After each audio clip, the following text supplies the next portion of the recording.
what it terms as wrongful remarks made by Japanese Prime Minister Sanae Takaichi regarding Taiwan. Beijing claims these remarks undermine the political foundation of Sino-Japanese relations. Chinese Foreign Ministry spokesperson Mao Ning has condemned Takaichi's comments, stating that Japan's stance on Taiwan could trigger serious consequences. Listen in. 我想强调的是，日本首相高市早苗的涉台错误言论，从根本上损害了中日关系的政治基础，激起了中国人民的公愤和谴责。中方严肃敦促日方收回错误言论，停止在涉华问题上制造事端，以实际行动认错纠偏，维护中日关系的政治基础。 如果日方拒不撤回，甚至一错再错，中方将不得不采取严厉坚决的反制措施。据我了解，日方此前承诺履行输华水产品的监管责任，保障产品质量安全，这是日本水产品输华的先决条件。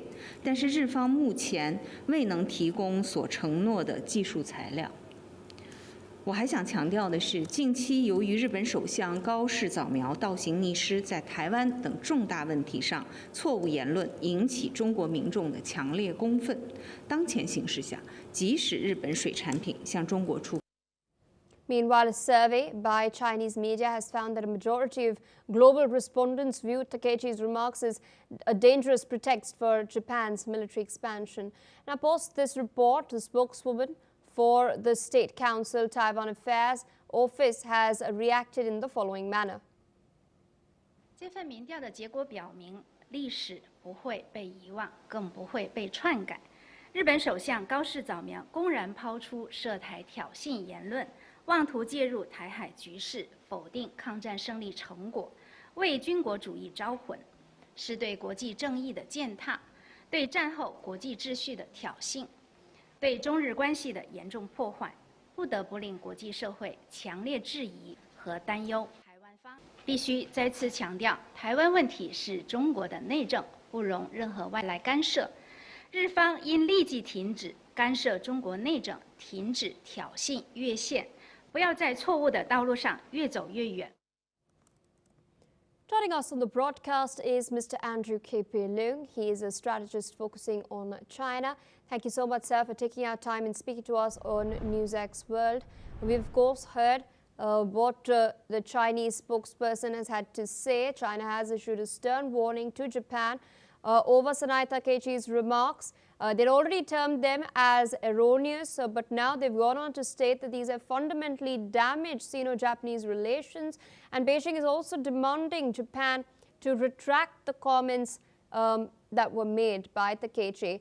In your assessment, will Takaichi back down or will she stand her ground? Well, of course, Japan is unlikely to back down. But of course, the Taiwan issue is the reddest of the red lines as far as the Chinese government is concerned, because the reunification by peaceful means, preferably, is on the very top of China's national agenda. It's part of China's trajectory towards its national renaissance. The idea is that at the latest, this Taiwan question has been dragging on, drifting along for so long, it's not allowed to continue to drag on indefinitely and veering towards independence. Because Taiwan has never been a separate country, it's always been part of China. And then, of course, there is one China policy, also adopted by the United States since the President Nixon's early visit to the PRC. And of course, it is supported by the entire Chinese population. However, the new Japanese Prime Minister is known to be a Japan nationalist and sort of revisionist. He, along with his mentor, the previous Prime Minister Abe, also known to advocate the revision of Japan's wartime constitution, allowing Japan to rearm itself, not only to defend itself, but project its military influence in the region, as if on the grounds that Japan ought to be just like a normal country. But of course, that would rattle the stability in the whole region. Nor would it be supported by the United States, because the last thing the United States want is to be tied to this anti-China chariot advocated by the new Prime Minister Takaichi. And that's why President Trump, when he was asked on a TV interview on this remark, and then he was indirectly was saying, well, the so-called allies are not always allies. They are milking America even to a larger extent than China. And of course, let's not forget that the United States recently have withdrawn the mid-range missile deployed on Japanese soil. The missile with mid-range missile can reach as far as Beijing and Shanghai, and that was withdrawn only recently, weeks ago. Just to forestall the possibility of this new regime in Japan adopting measures which could engulf the United States in unwanted situations. So I think that this is, and also it's not just the party led by Takaichi. The kind of revisionism has a significant body of support among the Japanese public. And then there is an increasing animosity amongst the Japanese populace toward China. So that these are a number of dynamics involved. But as far as Beijing is concerned, there is no question that this kind of Japanese strategy can be allowed to continue without undermining this grand strategy of peaceful unification with Taiwan, at least by 2049, at the latest, by peaceful means where possible.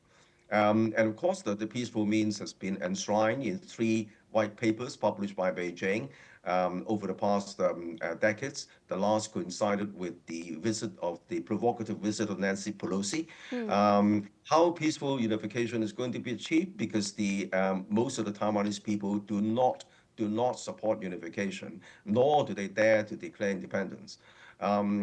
But they just want the status quo to continue indefinitely. But that's not possible, because it is the wish of the entire Chinese people on the mainland and even abroad for Taiwan to be reunited peacefully.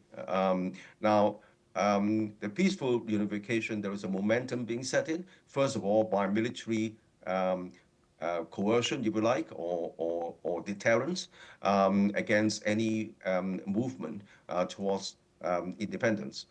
Secondly, economic isolation. The Taiwan economy is increasingly dependent on China. Thirdly, people-to-people exchanges. There are already 300,000 Taiwanese people, together with their families, already working and living on the mainland. Of course, the situation of the mainland politically is somewhat different, but that's not the end of the world. And last but not least, there are lots of business opportunities for young Taiwanese people. For example, new films coming out of China, the TV serials feature Taiwanese directors, Taiwanese actors and actresses. So this people-to-people exchanges between the young people, between universities, between tourists, is likely to continue. So there are a number of key dimensions driving this momentum towards a negotiation for a peaceful solution.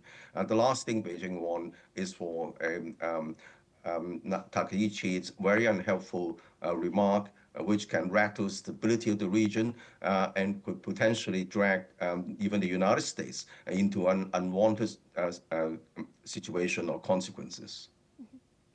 All right, so with that, I'd like to thank you for taking out time sharing your perspective with us.